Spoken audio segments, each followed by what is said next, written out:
Olá, pessoal, boa noite. Hoje vamos dar início ao quinto encontro do grupo de estudos sobre a província Carajás, da UFOPSEG.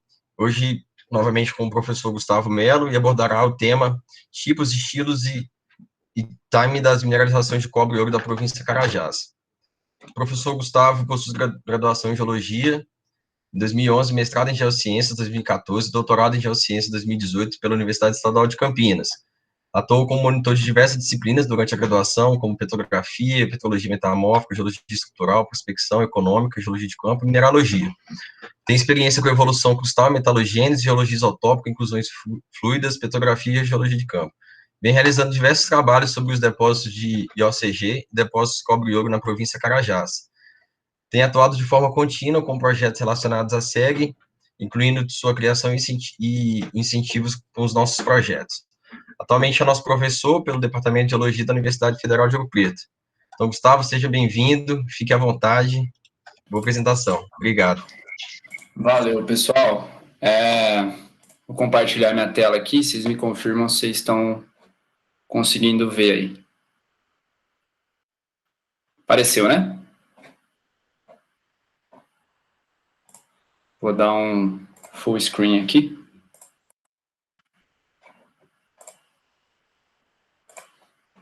Tá aparecendo aí, correto? Tá, sim, Gustavo. Beleza. Pessoal, é o seguinte, né? Vou tentar fazer muito do que eu fiz semana passada, embora eu falei que eu ia falar meia hora, 40 minutos, eu falei 50, né? Mas, assim, vou tentar ficar hoje de novo entre meia hora e 40 minutos, tá? Para não tomar muito tempo de vocês, para a gente fazer uma coisa mais leve. Desde as 7h30 da manhã, num processo de seleção de pós, até 6h30 da tarde, né? Então, eu também estou um pouco esgotado, mas é um prazer estar aqui com o Estudante Arthur, com todo mundo aí, para a gente falar um pouquinho desses tipos e estilos, né? E assim, quem acompanhou semana passada, eu acho que vocês estão disponibilizando os vídeos ou não, as gravações, né? Mas quem não viu, eu sugiro que veja semana passada, e não só as minhas, né? Vejam as de geologia regional do professor Marco, do Galbiati, né? Depois veja do Isamo, da Rosa, porque o importante de Carajás é entender como as coisas se ligam ou tentam se ligar aí no tempo. E aí, a semana passada eu fiquei mostrando para vocês sistema mineral, eu fiquei mostrando gráfico, como o cobre se precipita, como o cobre é transportado, quais tipos de complexos, né, o cobre é transportado, em quais estruturas vão ser abertas, fechadas, enfim, falei de footprints um pouco, e eu não mostrei muita foto de mineralização, né, em si. Eu acho que eles podem sim, viu? O Gustavo, eu imagino que seja o Gustavo da Vai, o Gustavo Oliveira que está aí, né, Gustavo? Então, enfim, um abraço aí. Então, hoje eu vou tentar mostrar fotos, né? Basicamente o que a gente tem visto mesmo em escala de depósito de Carajás, tá? Então, assim, não são dados só meus, depois no final eu vou agradecer quem participou disso, inclusive para agradecer minha palestra da semana passada. Então, assim, como a semana passada eu fiz um apanhado geral do que a gente via no regional até chegar em escala de depósito, hoje a gente vai ver muito do que a gente vê em escala de depósito, tá? Ou às vezes até um pouco distal. E eu simplifiquei bem a apresentação, tinha muito mais dados, né? Mas eu fiz uma apresentação aí com 45 slides, daria para ter 100, tá? Outra coisa, tem palestras minhas mais completas no Ore Deposits Hub, tá em inglês. Quem não viu, saiu hoje um podcast da SEG, né, com a professora Carolina Moreto, que é uma super colega de pesquisa, é uma super profissional também, que também fala bastante disso que eu vou falar hoje, tá? A minha vantagem hoje é que eu vou ter fotos, ok? Para mostrar. E aí eu compartilhei um pouco desse slide com vocês na semana passada, falando o seguinte, olha só, Carajás, quando a gente fala de cobre e ouro, não é só IOCG, né? Embora os IOCG eles sejam os grandes depósitos que a gente tem, fala Natan, boa noite, sejam os grandes depósitos que a gente tem em termos de tonelagem de cobre, as grandes minas de cobre que tem hoje no Brasil, especialmente o depósito Salobo, a mina do Salobo, e aqui o depósito Sossego, né? Mas vejo que a gente tem uma variedade de outros depósitos que a gente vem estudando ao longo da última década, e não, obviamente, não apenas eu, mas muitos dos meus orientadores, né, Helena, professor Roberto Xavier, professora Carolina Moreto. E aí eu falei o seguinte para vocês, olha só, temos OCG, mas também temos prováveis VHMS, ou, vamos lá, eu vou falar um pouco desses processos, ou prováveis processos que deem origem a mineralizações análogas a VHMS, mas também eu vou mostrar para vocês depósitos de cobre e ouro, né? O nosso amigo Rafael aí me questionou antes, Gustavo, temos o Antas Norte, que ele está fazendo mestrado. Antas Norte é um depósito super legal, diferente de tudo que eu vou mostrar aqui, por exemplo, que tem ilmenita no lugar de óxido de ferro lá, né? E aí, então, a gente vai falar um pouco desses cobre e ouro também, que a gente tem visto, especialmente depósitos Santa Lúcia e Breves, ok?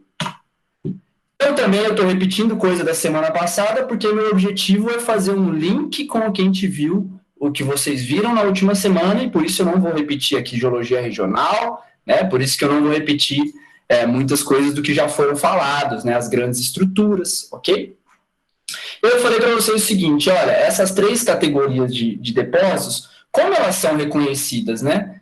Por que eu chamei essa palestra de tipos, estilos e timing? Porque é justamente o que eu quero mostrar hoje para vocês. Os tipos de depósitos que a gente tem, os estilos de mineralização, em termos do que a gente vê no testemunho de sondagem, do que a gente vê no campo, mas também a provável idade de formação dessas rochas, desses depósitos minerais. Lembrem-se que eu falei semana passada que a gente tem. Um dos meus últimos slides foi, gente, legal, eu falei tudo isso, mas qual que é a realidade de Carajás? 3, 4 eventos que se sobrepõem, mineralizantes. Como é que a gente consegue aí ver a cara de cada um deles, né? E aí a gente já consegue, eu acho que tem Gustavo, Juliana, deve estar aí com o pessoal da Vale, sabe muito melhor que eu que isso, além do estilo, isso se reflete na geoquímica, por exemplo, né?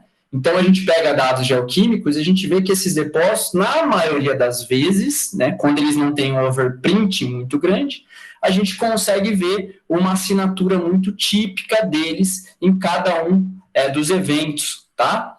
Então, a gente consegue ver que os depósitos de OCG, eles são depósitos muito ambíguos do ponto de vista geoquímico. Então, tem o níquel-cobalto, mas tem o ETRs e urânio, como eu falei para vocês.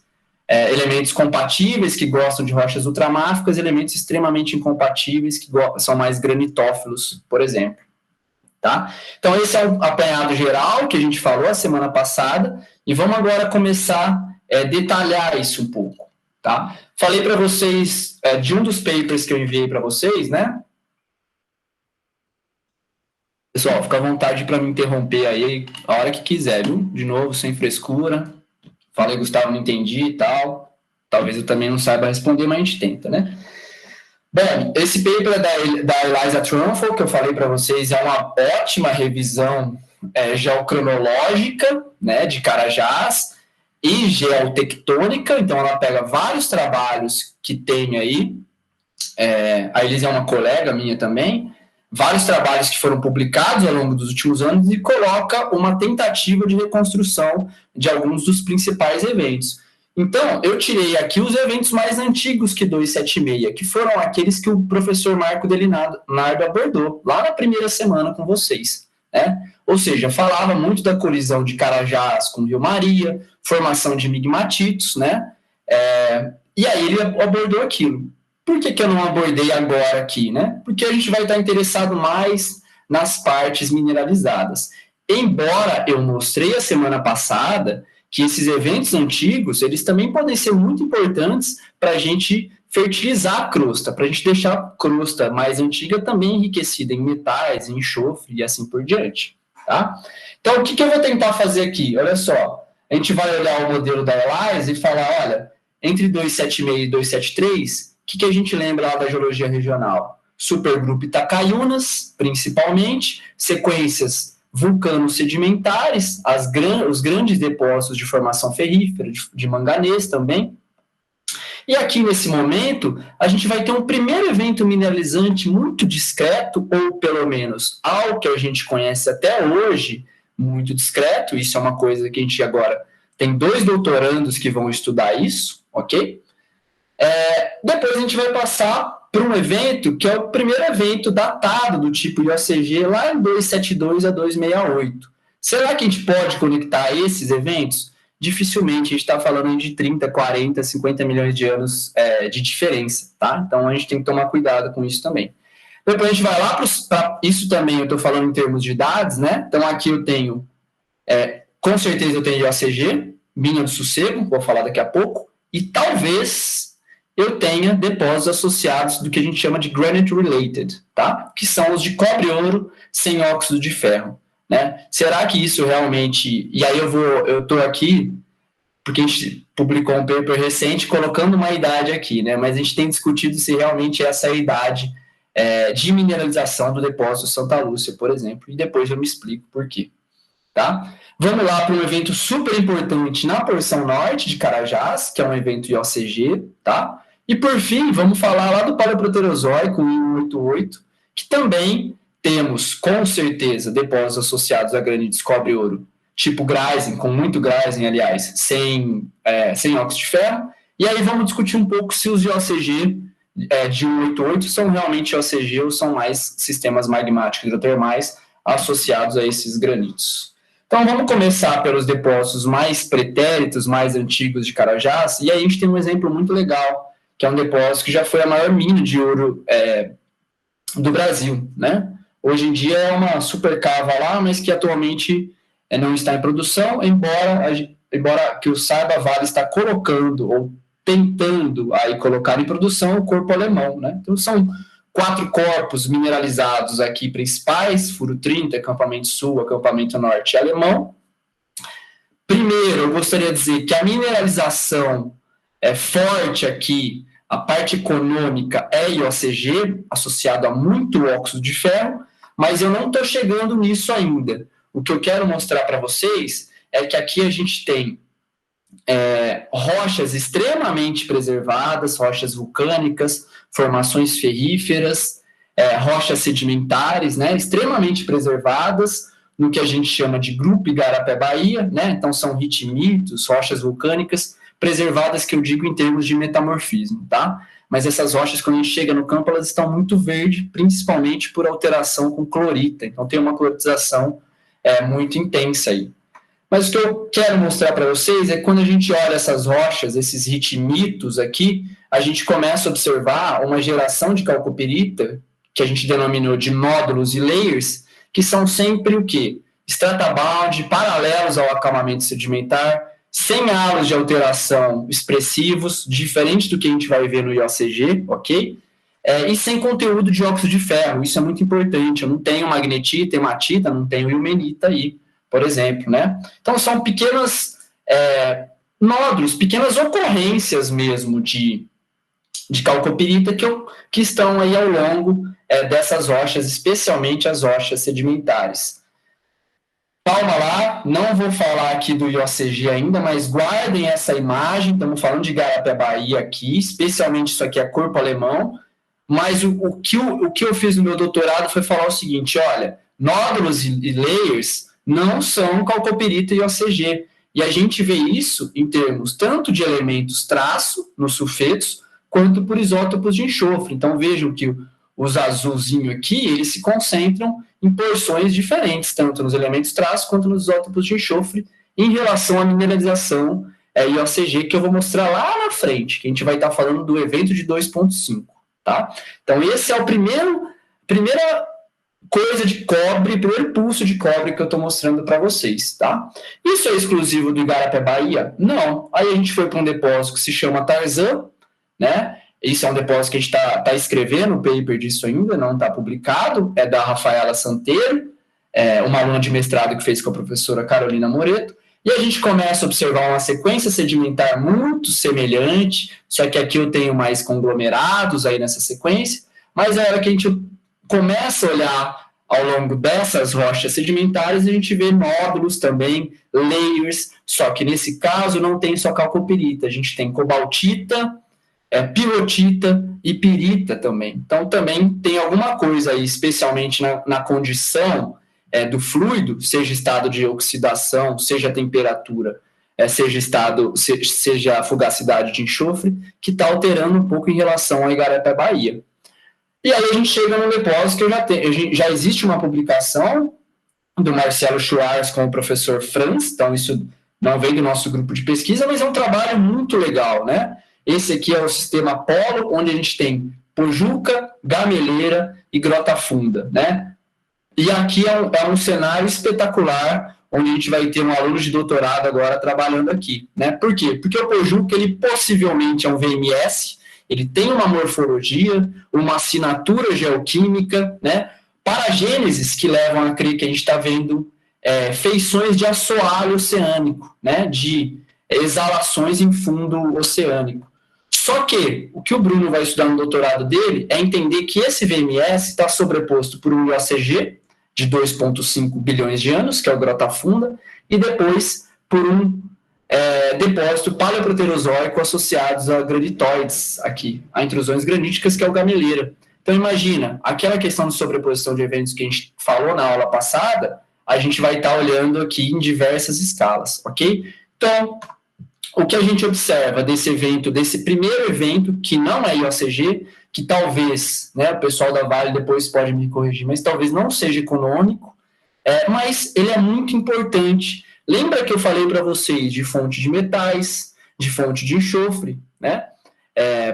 Para mineralização, para as mineralizações econômicas do tipo IOCG, imagina uma bacia ampla, onde eu estou exalando muito enxofre e muitos metais aí, né? Se depois eu tiver fluidos, depois que vão passar eles tiver essas rochas, veja a importância disso.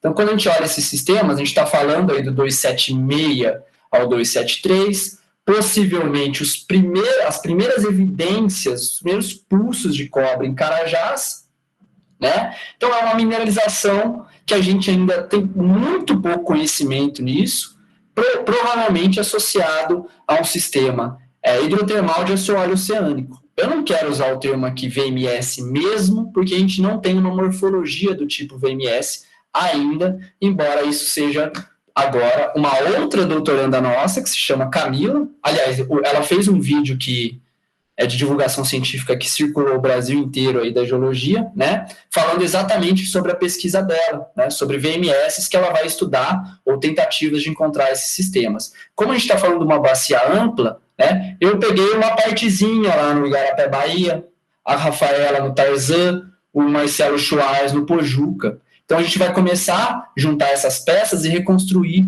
essa metalogênese do cobre, ou cobre-ouro mais anciente de Carajás, né? Inclusive com prováveis ocorrências de zinco também, né?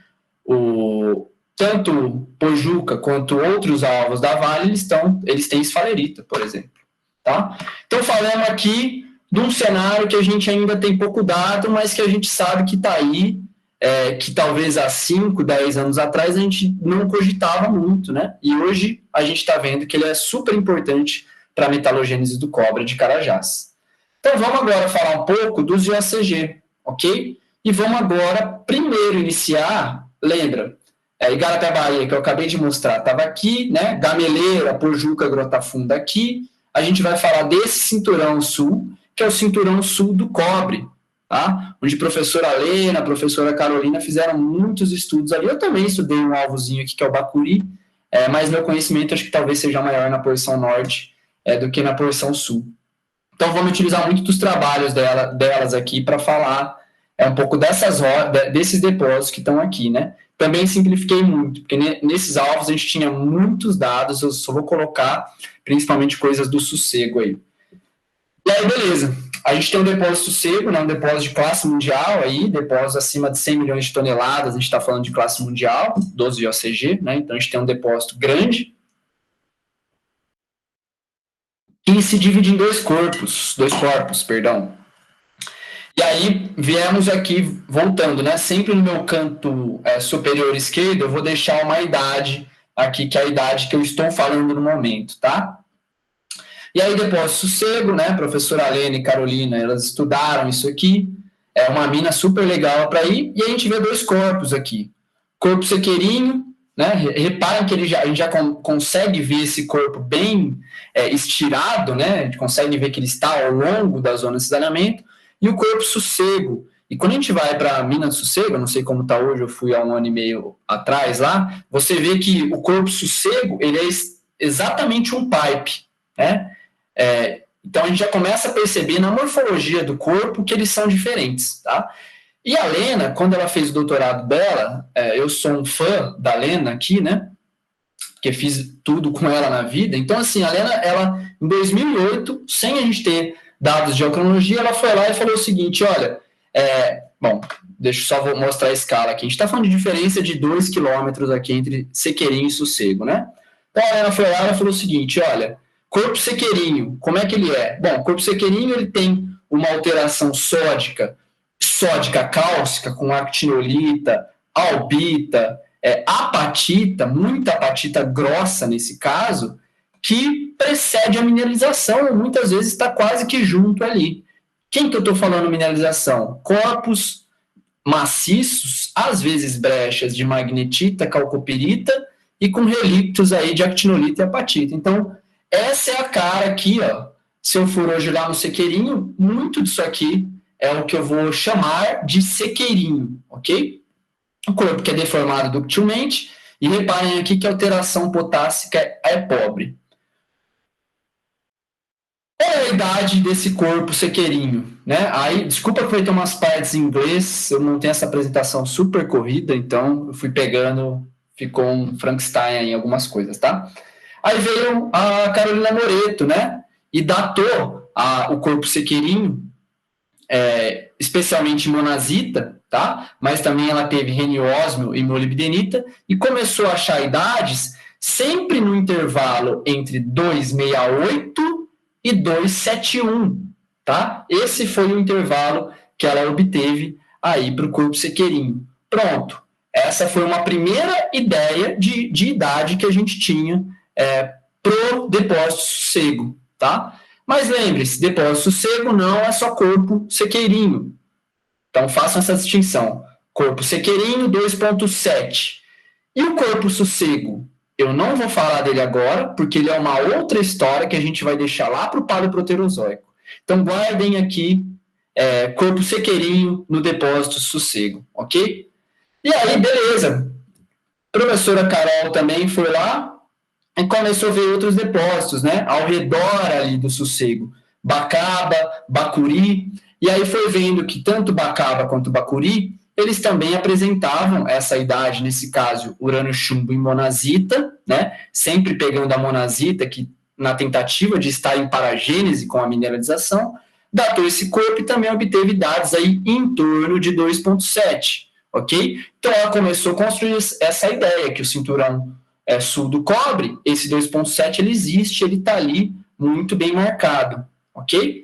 Foi só ela? Não, aí eu cito o trabalho também da Raeline, né, hoje na CPNM, um trabalho bem legal, num outro alvo que chama Visconde. Aí eu já tenho rochas ultramáficas também, lascas de Greenstone Belt aí, embora os erros da Raeline sejam grandes aqui, ela também obteve uma idade próxima a 2,7 bilhões de anos, indicando que cinturão sul do cobre, esse 2,7 está muito presente. Mas não, peço para vocês, não nos esqueçamos aqui que a gente tem que voltar daqui a pouco lá no corpo sossego do depósito sossego, ok? Só que agora vamos para o cinturão norte do cobre. Porque o que eu estou fazendo? Estava lá em 2,76, baixei para 2,70, agora vamos para 2,55, 56, 57, aí mais ou menos, tá? Só que agora eu tenho que mudar de área para começar a achar essas idades. Então a gente vai para a porção norte aqui, que a gente chama de cinturão norte do cobre, né? Próximo já ao limite com o domínio Bacajá, que é um domínio paleoproterozoico, especialmente hospedados ao longo da zona de aceleramento cinzento. Desculpa, faltou o mais importante. Para alguns depósitos, disse para vocês, talvez só não o QT e o AN, tá? E aí eu volto, faltou aqui também um gancho, mas eu volto lá no Igarapé, Bahia.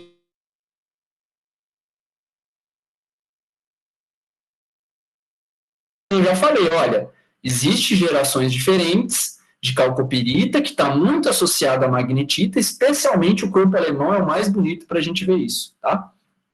Então, toda aquela sequência de rochas preservadinhas que a gente via, quando a gente chega na zona principal mineralizada, seja Alemão, seja acampamento norte também principalmente, acampamento sul e furo 30, isso vai diminuindo um pouco, mas também a gente observa, né? Então a gente observa rochas extremamente milonitizadas, com muita calcopirita, muita magnetita, carbonato e clorita, né? Não é um tipo de alteração hidrotermal que a gente está acostumado na maioria dos depósitos de ACG da porção norte. Depois a gente vai chegar nisso, ok? Mas aí veio o Fernando Talarico, lá em 2005, e depois eu, agora, recentemente, a gente datou esses corpos, né? Embora eu confesso que minha idade é bem ruinzinha, viu? Porque eu só consegui um grão, enquanto que o Talarico conseguiu vários grãos aí. Mas a ideia foi justamente comparar, né? Para ver se a gente tinha distinção, assim como a gente via no depósito Cego, se no Igarapé-Bahia a gente ia ver distinção de idades, né? Entre furo 30, por exemplo, e alemão. E no fim a gente não viu. Começou a aparecer essa idade de 2,57. Aliás, essas foram as primeiras idades que apareceram em Carajás, mais robustas, né? Por dizer assim. Depois veio a Carolina e datou as idades de 2,7. Mais grave, então, né? Estamos aqui no 2,57. Então, Igarapé-Bahia, né? Só dando um zoom aqui na zona mineralizada, foi datada também em 2,55, 2,57. Aí a gente vem para o Grota Funda. Igarapé-Bahia está aqui, sistema polo aqui, com Pojuca, Gameleira, Grota Funda. Grota Funda foi um trabalho bem legal do Rafael, publicado na Economic Geology, né? A gente está ainda nesse contexto de sequências vulcano-sedimentares, dentro daquele supergrupo que se convenciona chamar por supergrupo Itacaiunas, rochas metasedimentares, vulcânicas, formações ferríferas bandadas, né? Então, aqui de novo, o Rafael pegou um cenário muito semelhante do que eu vi no Igarapé-Bahia. Só que o que o Rafael começa a ver? Uma alteração que a gente denomina de alteração ferropotássica, né, ou férrica-potássica, com muita granada, guardem isso, grunerita, biotita, associada a turmalina e magnetita. Então, a gente começa a ver porfiroblastos, não sei se é o melhor termo para usar, porque isso remete a metamorfismo, né, mas porfiroblastos de granada dentro de basaltos preservados, né, e associados muito a calcopirita, por exemplo, a óxido de ferro também, às zonas mineralizadas do Grota Funda. Rafael foi lá, pegou uma molibdenita grossa e datou. Infelizmente, o nosso erro aqui é um pouquinho grande, porque isso não foi datado por TIMS, foi datado por laser ablation, então os erros tendem a ser um pouquinho, por ICP-MS, então os erros tendem a ser um pouquinho maiores, mas ele obteve uma idade aí também próxima àquelas de 2,55 que a gente tinha visto no Igarapé-Bahia, ok? Aí, a partir disso, que a gente vai de Grota Funda para norte, tudo isso que eu estou falando de granada, grunerita, vocês estão me ouvindo bem? Perdão, caiu, não foi eu que caí não, né, Vitor? Estamos sim, professor. Beleza. Tudo que a gente estava falando de granada, grunerita, biotita, a hora que a gente vai para a porção norte, na zona de saneamento do cinzento mesmo, a gente vai começar a ver sempre nos depósitos, né? Então, vamos pegar o depósito Salobo, um depósito que nas zonas distais a gente observa, aqui uma foto da mina do Salobo, né, de Google Earth, aqui uma foto que eu tirei da última vez que fui lá, aqui a minha querida amiga Poliana Toledo, que está fazendo parte do doutorado dela lá no Salobo também, e aí a gente começa a ver as rochas preservadas, fora da zona principal do depósito, né, então a gente vê muitas rochas granitóides deformados, gneiss, que começam no testemunho de sondagem a ter uma foliação milonítica mais proeminente, né? Então a gente está falando daquelas rochas mais antigas, tanto granitos quanto gneiss do embasamento. Só que quando a gente vai para a porção mais central do depósito, aí aquilo que eu acabei de mostrar no Grota Funda se torna proeminente aqui, né? Zonas com almandina, grunerita, biotita e magnetita. Aí eu observo rochas extremamente verdes, escuras, né, até eu chegar nessas zonas aqui com muita magnetita. Professor, mas por que isso aí não está amarelado igual está Igarapé-Bahia, igual está Cinturão Sul, né? Porque o principal mineral de minério aí não é calcopirita, é bornita e calcocita. Então a mineralização ela fica uma coisa preta aqui no depósito Salobo. Tem calcopirita? Tem cobaltita, tem uma variedade de outros minerais aí, tá? E essa mineralização foi datada não por mim, mas pela Karen Hecker também, lá em 2003, uma das primeiras idades legais que surgiu em Carajás, e ela datou essa mineralização em 2,57, né, mostrando que talvez esse represente o principal evento mineralizante também no Salobo, tá? A gente tem essa cara aqui do minério. Vamos para o depósito GT46, que é um pouquinho mais ANW, no mesmo trend mineralizado do cinzento, mas um pouquinho mais ANW do Salobo, tá? E aí a gente começa a ver que agora sim, né? O problema do Salobo, como eu fui talvez da nova geração, aí o primeiro aí para norte, né? O Salobo é muito um olho do furacão, assim, você não consegue ver muita coisa além da zona hidrotermalizada e mineralizada, né? E aí, quando a gente começa a ir para os alvos menores, para os depósitos menores, a gente começa a ver realmente as rochas que estão ali, as rochas regionais. E nisso a Poliana fez muito bem, né? Vendo fibolitos, formações ferríferas bandadas e diversos granitóides aí. Só que quando a gente olha também, chegando na zona principal mineralizada, a gente começa a observar rochas com muita alteração ferropotássica, né, com granada, grunerita, biotita, magnetita, de novo, muito exemplo do que eu vejo no Salobo. Qual que é? Acho que faltou um slide, deixa eu ver aqui, peraí, faltou um slide aqui das idades da Poliana. Então, perdão, né? Então, GT46, o que a gente vai ver aqui, basicamente? Molibdenita datada também, né? Só que a Poliana, ela conseguiu pegar uma idade de 2,7, similar à que a gente viu lá no cinturão sul do cobre, e uma idade de 2,55, semelhante ao que a gente tem visto no norte, tá? Associado a essas zonas com alteração ferropotássica. Até hoje a gente fica nessa discussão, o que é a mineralização principal. Particularmente o que eu falo para a Poliana, quando eu vi o GT, é que eu acho que a 2,55 é a principal, e a 2,7 ela pode estar até ali, mas ser mais pretérita e não ser a econômica. Isso é o que eu acho, não é o que a Poliana escreveu no paper dela, mas é uma coisa que a gente está sempre discutindo de forma muito saudável aí. Mas idade 2,7, no cinturão norte, a gente só tem essa, basicamente, da Poliana, que é uma idade muito interessante, tá? Então, basicamente, o que a gente tem em 2,5, né? É um cenário, então aqui eu estou falando de cinturão norte e aqui de cinturão sul, tá? É um cenário onde eu tenho Salobo, GT46, Grota Funda, Furnas, QT02, AN34, muitos desses mostrando essas paragêneses. Agora, o significado tectônico, geológico, é algo que a gente tem muito discutido ainda, e isso é algo, por exemplo, parte do doutorado da Poliana, que tem feito um belo trabalho aqui na região. Então, isso também são questões que a gente sempre deixa em aberto, né? Um doutorado, quando acaba, que foi o meu caso, eu tinha mais dúvidas do que respostas, mas isso é bom, né? Porque daí dá para um monte de gente aí vir estudar depois e tentar resolver essas questões. Vamos voltar agora lá para o cinturão sul do cobre. Então, eu não estou mais falando de norte, né? Então, eu mostrei que aqui, até agora, é o 2,5, estou falando de OCG, gente, tá? Aqui, até agora, eu mostrei o 2,7, tá? Dos IOCG. Só que agora, a gente vai vir aqui e vai ver um outro mineralização em 1,88 bilhões de anos. Perdão, está errado aqui, tá? Como eu disse, minha apresentação foi feita na correria, entre os intervalos da seleção da pós aí. E aí a gente voltou a falar de depósito sossego, mas agora a gente está falando do corpo sossego e não mais do corpo sequeirinho.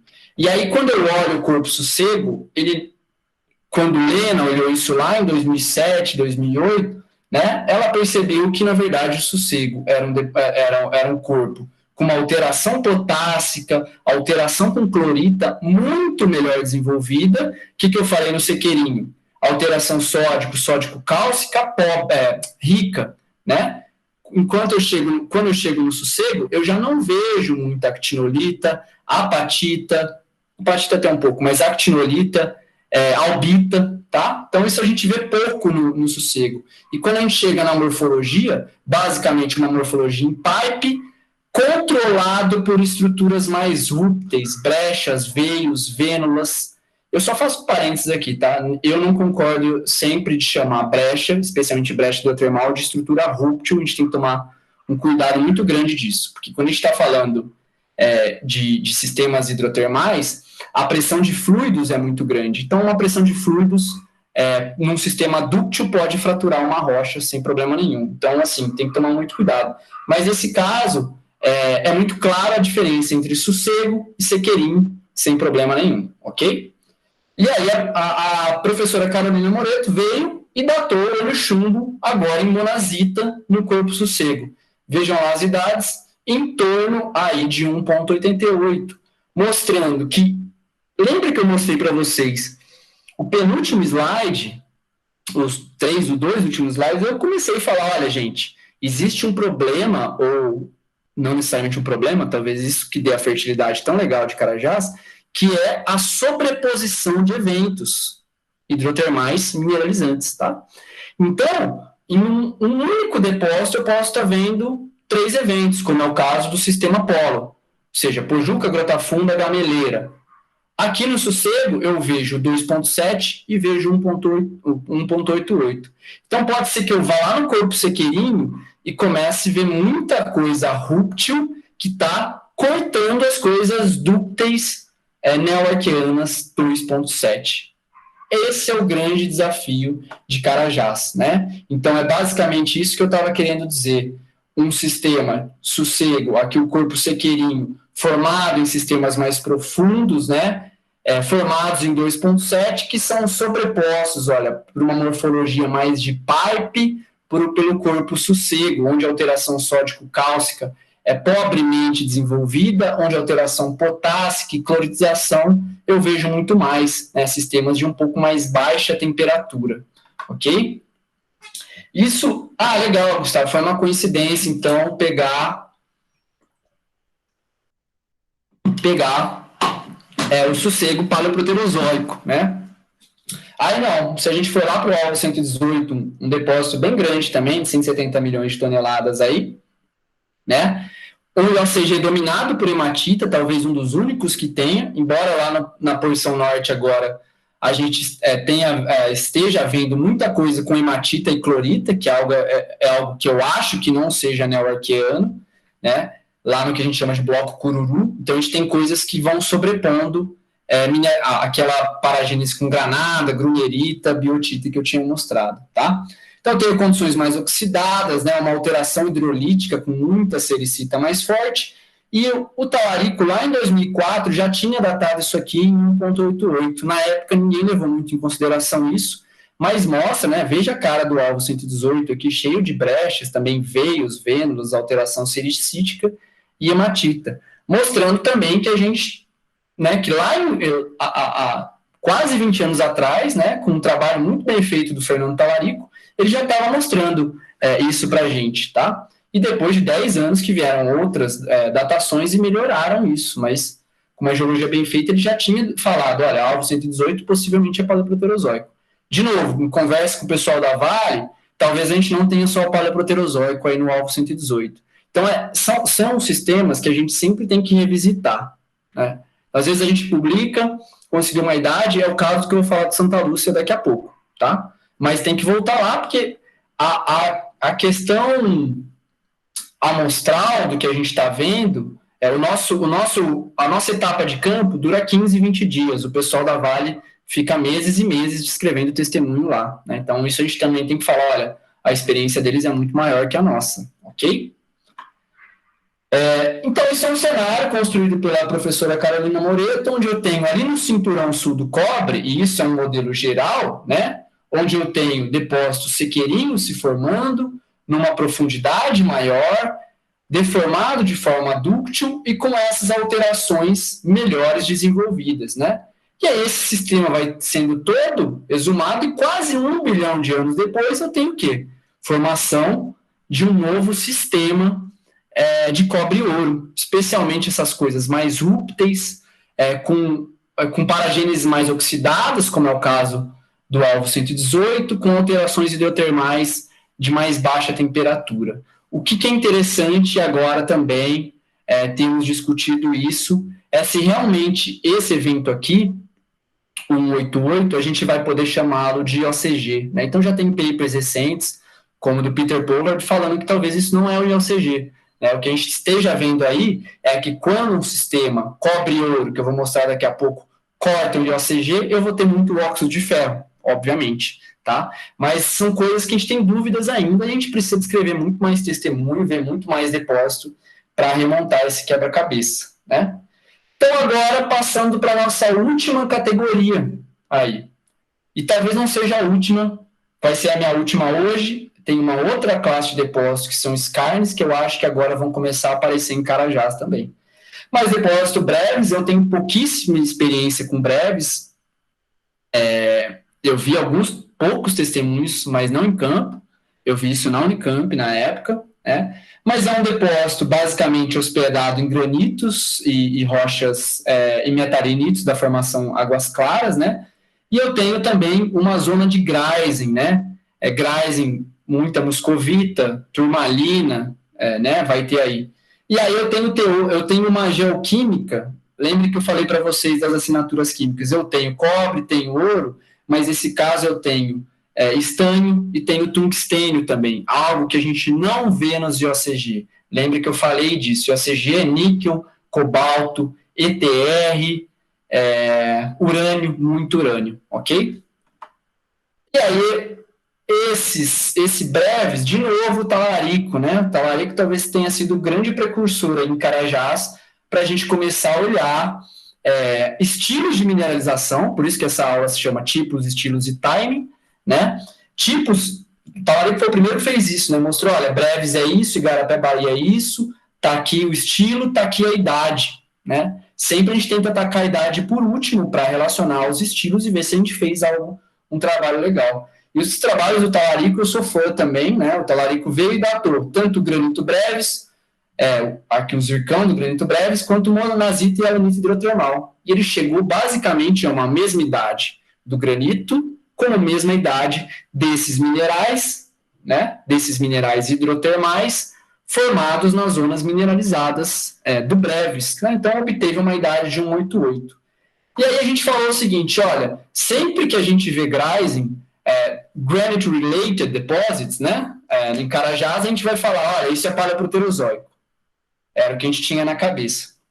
Aí veio o Rafael e botou um probleminha a mais aí que a gente tem discutido, né? A gente foi para um depósito que se chama Santa Lúcia, que hoje é da Oz Minerals, eu acho, que deve ter virado, né? Pelo menos estava em vias de.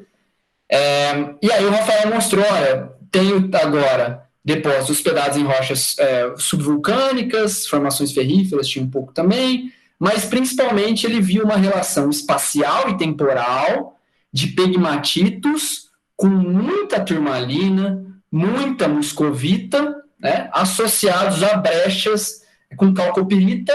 Aqui não estamos falando de óxido de ferro, nem magnetita, nem hematita, ok? Aí o Rafael foi e datou e hoje colocou uma super dúvida aí para a gente sobre o depósito de Santa Lúcia, né? O que eu posso dizer do trabalho dele? É um trabalho super criterioso, onde ele pegou e datou a monazita hidrotermal aqui e deu uma idade próxima àquelas idades de 2,7 bilhões de anos, né? Fez isótopos de boro em turmalina, um trabalho super legal, extremamente assinatura do boro aqui. Eu não vou entrar em detalhes de isótopos estáveis, mas os isótopos eles podem fornecer a fonte para a gente do fluido. No caso do boro, fornecer a fonte do boro e, consequentemente, ou provavelmente do fluido mineralizante.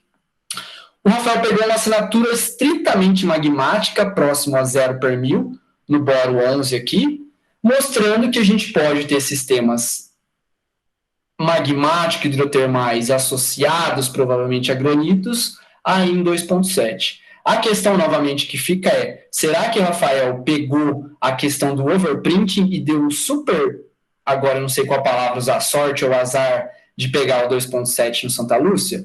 Isso é algo que deixou mais uma coisa para a gente investigar, né? Então, começar a ir atrás mais de depósitos que tenham grazing, não tenham óxido de ferro, e datar cada vez mais esses sistemas para a gente ver se ou é neo-arqueano ou é paleoproterozoico, tá? Então, isso é uma dúvida que a gente tem também.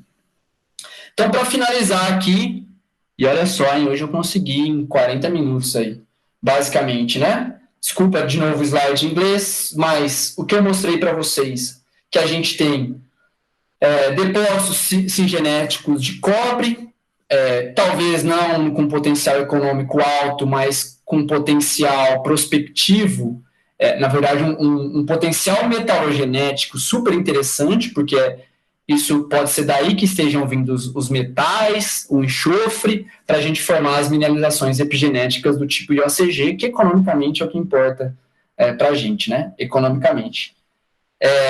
A gente tem aqui evento de OCG em 2.7, isso acho que está muito bem marcado. Carolina fala isso no podcast dela, que eu ouvi hoje, né? Então, isso aqui está muito bem marcado. E agora, essa questão, será que realmente a gente tem esse Santa Lúcia aqui em 2.7? E é válido investigar, tem que investigar isso, ok? 2.55, lá na posição norte, a gente tem visto que realmente parece ser o evento dominante, e com essa cara aqui, ó, granada, grunerita, biotita. Então, aqui a gente está falando de alterações sódico-cáustica, sódica, cáustica-férrica. Aqui eu já passo para uma ferropotássica, né, com granada, grunerita, biotita, principalmente, e sistemas de altíssima temperatura, tá? Então, a gente tem termômetros aí indicando temperaturas maiores que 500 graus Celsius, especialmente no depósito salobo. E aí, 188, de novo, né, o que a gente tem certeza? Os breves da vida. Então, a gente tem breves ali, 188 perfeitamente correlacionado, tá? Mas a gente tem também essa questão que eu falei para vocês, e aí? O pessoal da Vale sempre fala, talvez o 188 não tenha IOCG mesmo. A gente tem eventos mineralizantes que onde eu tinha o IOCG de 2.7, eu formo uma outra coisa que parece IOCG, mas talvez não seja, só seja a remobilização. Ok? E, por fim, esse é um trabalho que a gente está ainda finalizando, né? É um trabalho da Camila que agora vai se dedicar ao estudo dos sistemas exalativos de Carajás, né? E a Camila tem visto agora, possivelmente, skarns numa zona a oeste de Carajás, tá? Esse é um depósito que se chama depósito Açaí, e aí, lá no Açaí, a gente tem um contexto já diferente, que pode estar indicando um estilo, de novo, um tipo, um estilo e qual é o timing dessa mineralização. O que a gente sabe desses três, de tipo, estilo e timing, né? Que o estilo é diferente. O tipo a gente ainda está na discussão, o timing a gente não sabe. Então veja como eu fiz meu curso hoje, minha aula de hoje, falando disso, tipo, estilo e timing, ok? Então o que a gente sabe disso tudo, lá desses 4 eventos, né, que eu mostrei para vocês aqui, 4 eventos. E aí alguém pode me perguntar, né, mas tem surgido idade 2.1 em Carajás paleoproterozoicas, né? Isso é uma coisa que eu particularmente não sei ainda, também, né? E tem pouca coisa publicada, tá? Então eu acho que é algo, de novo, algo que vale ser investigado novamente, ok? Então, para finalizar, a mensagem final, né? Além dessas coisas de tipo, estilo e timing, que eu espero que vocês tenham gravado isso aí. Então, eu acho que a gente tem essa conjuntura de sistemas exalativos, né? E aí eu estou pegando a aula passada também, que eu falei para vocês, eventos de magmatismo granítico. Magmatismo tem alguns complexos máficos, ultramáficos lá, e reativação, desenvolvimento do zona de saneamento, eles praticamente criam um cenário muito fértil aqui para a gente buscar mineralizações de cobre e ouro em Carajás, né? Então, assim, o que a gente pode ver aí, né? Estava falando com o Isamo aí, que eu gostaria muito que os alunos do Tieter fizessem mestrado, doutorado, e aí a gente tem uma grande fronteira aí de coisas para fazer ainda, né? A gente não entende muita coisa de Carajás, e isso é muito normal, né? Então, eu citei aqui desde estudos de um cara que eu nunca vi pessoalmente na vida, que é o Fernando Talarico, a Karen Heck, né? Se eu pego o estudo mais para trás ainda, né? O Igarapé-Bahia foi estudado pelo César Ferreira Filho, que hoje é o supernome das rochas máficas, ultramáficas, por exemplo, tá? Então, assim, eu acho que a gente tem um desafio imenso pela frente. A gente está fechando um projeto com a Vale agora, né, para lidar com isso, né? Da onde veio o fluido, da onde veio o metal, como isso tudo se vincula naquilo que eu falei, fonte dessas coisas aí, tá? Eu acho que a grande contribuição dos últimos anos foi justamente essa apresentação que eu simplifiquei muito aqui, viu, gente? Então, eu indiquei 4 papers para leitura, mas tem um monte aí que vocês podem brincar. Tipos, estilos e timing. Então, acho que sempre quando alguém começar a trabalhar num depósito mineral, eu acho importante chegar no testemunho, ver rocha hospedeira, ver padrão de alteração hidrotermal, e aí começar a ver zona mineralizada. E falar justamente disso. Qual é o estilo que eu tenho? Para depois ir para as técnicas analíticas. Isso é muito importante, tá? Para a gente entender sistemas minerais como um todo. Então, claro que eu não tirei essa frase do Isaac Newton, não, né? Foi do Dark, no Netflix. Então, basicamente isso que eu acho de Carajás hoje, né? Aqui está todo o sigmoide de Carajás, onde eu tenho a S11D, Serra Norte, os principais depósitos de ferro, perdão, tá? Olha que Igarapé Bahia pequenininho, né? Salobo. E aí, Sossego, Minas do Sossego aqui, Grande Peba, onde a gente toma uma cerveja pós-campo. E aí, o que eu queria falar é o seguinte, né? Toda essa porção para cá tem sido a nova fronteira da Vale, né? E acho muito válido isso, porque tem vários depósitos que vão ocorrer. Então, o que a gente sabe, vejam, vou até grifar para vocês entenderem, né? O que eu mostrei para vocês é isso aqui, ó. Cinturão sul do cobre, né? Cinturão norte do cobre, pouquinho de Igarapé Bahia aqui, Tarzan aqui, tá? Uma outra coisa. O açaí, por exemplo, é um depósito que eu falei para vocês, que é provavelmente um skarn. O Hades já é um outro contexto geológico. O Jaguar, um outro contexto, né? Eu estou falando de rochas ultramáficas, depósitos hospedados nessas rochas.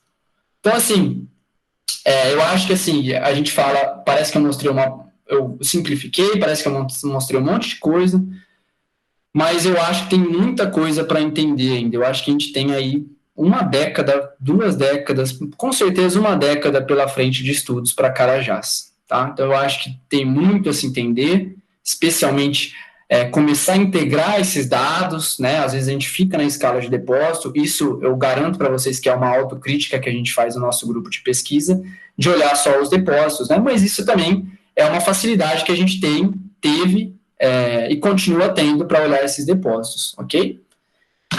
Então, no fim, tudo que eu mostrei aqui não é só coisa minha, né? Obviamente, são trabalhos de décadas, aqui eu só estou colocando a galera mais jovem aqui, né? Então, o professor veinho Roberto Xavier, professora maravilhosa Helena Monteiro, professora super querida amiga Carolina Moreto. Sempre que eu dou essas palestras, eu falo, gente, tudo que eu estou mostrando aqui é muito fruto desses 3 também, né? Mas outras pessoas também, né? Professor Marco Delinardo, que deu aula para vocês. Então, essa galera que a gente fez aí pós-graduação junto, todo mundo veio professor. E está vindo agora uma geração nova, por isso que essa é a minha mensagem para o pessoal do Student Chapter também, né? Não que eu seja o velhão agora da turma, mas que eu acho que vocês podem também aí começar a fazer essas coisas, né? Poliana Toledo, nossa doutoranda, o Bruno, que vai estudar o sistema Gameleira, Pojuca, Grota Funda, tá? A Ariela, minha aluna de mestrado aqui que vocês conhecem da UFOP. Então, assim, tem muita coisa para a gente fazer, muita gente para agradecer, muitas, né? Estou agradecendo hoje, não semana passada, porque hoje é minha palestra final, tá? Então, várias fontes de pesquisa, de fomento, agência de fomento aí que nos ajudaram. Agradecer muito a Vale, aos geólogos da Vale, são eles que realmente fazem isso acontecer para a gente, né? A SEG, enfim, várias coisas aí, né? Então, perguntas, brigadão, acho que fiquei dentro do tempo que eu gostaria, beleza? Show de bola, Gustavo. Muito obrigado pela apresentação, excelente contribuição para todos nós. Eu gostaria de deixar aí com perguntas, pode ficar à vontade, pessoal, abrir o microfone. Oi, Gustavo. Fala, Yuri. Oi, eu tenho uma pergunta, cara. Então, a província aí, Mineral de Carajás, né, ela está entre dois grandes domínios, né, que é o Bacajá e o Rio Maria. Você acredita que dentro dessa província podem ter ocorrências de mineralizações do tipo orogênica? Eu acho, bom, no Rio Maria tem, né? No Rio Maria com certeza tem. Você tem lascas de Greenstone Belt lá, tem trabalhos recentes saindo do Felipe Grandian, mostrando essa tectônica também. No Rio Maria não tenho dúvidas, tem trabalhos de orogênico lá. Em Carajás, qual é o problema que eu vejo, né, para orogênico? A questão é o grau metamórfico, né?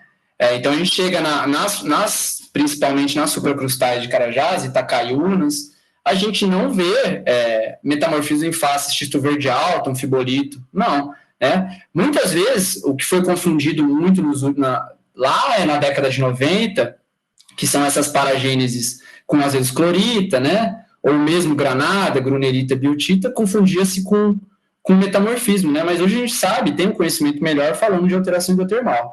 Agora, de novo, Rio Maria tem, Bacajá também tem lascas de Greenstone, tem Greenstone Belt lá, que provavelmente tem depósito de orogênico. Mas eu acho que o Rio Maria é bem conhecido, tanto do ponto de vista de mapeamento, dos granitóides, dos greenstones, enquanto que Bacajá a gente tem muito pouco estudo, né? Se você procurar paper do Bacajá, você vai ver basicamente coisas do Marcelo Vasques, da CPRM, trabalhos legais, mas é isso. Então a gente não tem estudo de detalhe no Bacajá. No Rio Maria a gente já tem. Exatamente o que o Gustavo está comentando aí no chat, né? Já no Rio Maria a gente tem mais estudos, né? Muito mais estudos, ok? Então, eu acho assim, Carajás não tem potencial para isso.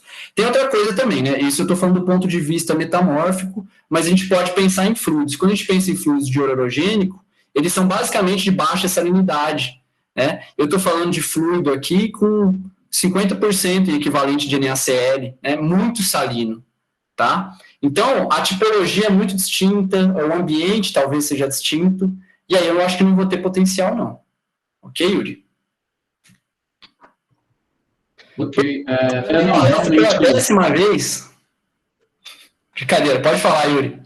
Não, é realmente isso, porque tem essas ocorrências, né, no domínio Rio Maria, e assim, existem estruturas, né, gigantescas na bacia de Carajás, e talvez esses fluidos também pudessem ter se estendido até lá, né? Mas eu entendi o que você disse. Apesar também do metamorfismo, eu não sei se isso é de fato um critério, né, para um sistema orogênico, porque os fluidos eles também podem se hospedar em rochas metamórficas de grau incipiente, talvez. Eu acho que sim, né? Eu só acho que a questão, a tipologia do fluido que a gente está falando é completamente distinta, né? Inclusive a temperatura e salinidade que a gente está comentando aqui é muito distinto. Então, assim, o que eu posso falar, se tem... Bom, o que a gente tem visto hoje é que não tem, né? Potencial. O que eu posso falar dos fluidos formadores desses depósitos, eu acho que eles não formariam orogênico, né? Diferente de Rio Maria e Bacajá, por isso que eu estou falando só de Carajás, né? Não, show de bola. Obrigado, Gustavo. Valeu, Yuri.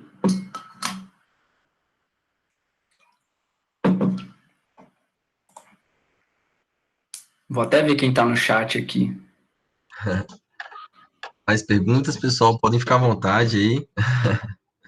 Não, tô vendo a Rosaline tá aí, ó, a palestrante de vocês da semana que vem. Tô vendo. Isso aí, O Gustavo, eu tô falando aqui, mas ele poderia até falar muito mais que eu, viu? Porque Gustavo também é um cara fera em Carajás, viu? Oi, acho que a Rosa levantou a mão. Perdão, é que eu atrasei demais, desculpa. Viu? A Clara estava na aula de jazz, eu não pude entrar antes. Ela estava usando o telefone, mas desculpa. Mas parabéns aí, eu vou assistir depois o início da sua palestra. Valeu, eu vou tentar ver a sua também, viu, Rosa? Beleza. Show de bola, pessoal. Quem quiser perguntar, pode ficar à vontade aí. Se ficar com vergonha também, pessoal, pode me enviar e-mail. Não tem problema não, tá? Envie e-mail. precisar de material. Mas, assim, eu acho também hoje em dia, né, tem o ResearchGate, tem Lattes, tem um monte de coisa aí que é só ver também, né? A Rosa tá aí, também tem um monte de material dela. Enfim, tem muita coisa legal que vocês podem baixar, tá?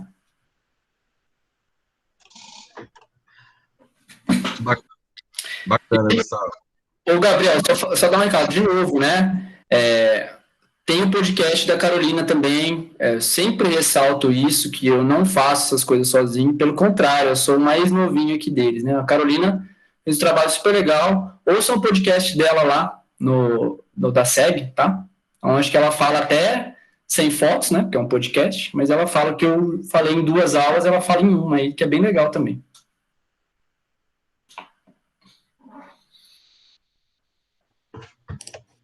Ótimo, show de bola. Bom, Gustavo, não sei se parece que não temos mais perguntas, né? Ficou muito claro para todo mundo aí. Gostaria de novamente agradecer pela excelente contribuição no nosso grupo de estudos e dizer que foi muito interessante a sua apresentação e muito obrigado mesmo em nome de todo o capítulo e de todos os participantes. Muito obrigado. Valeu demais, gente. E as próximas aí, minha dica tentem pegar o que a Rosa vai falar agora, o que o Sam vai falar, ou lembrar o que o Marco falou, o que o Galbiati falou, e tenta começar a juntar essas coisas. Não é fácil, né? Mas não é à toa que vocês estão fazendo esse grupo. Mas tenta juntar tudo e começar a entender Carajás, hein? Tá bom? Chique demais. Obrigadão, Gustavo. Valeu, vou tomar uma cerveja. Comecei às 7 da manhã, agora chega. Isso aí. Valeu, muito obrigada. Valeu todo mundo aí, galera. Presença. Obrigado, Gustavo. Pessoal. Valeu, gente. Abraço. Tchau, tchau. Valeu, pessoal.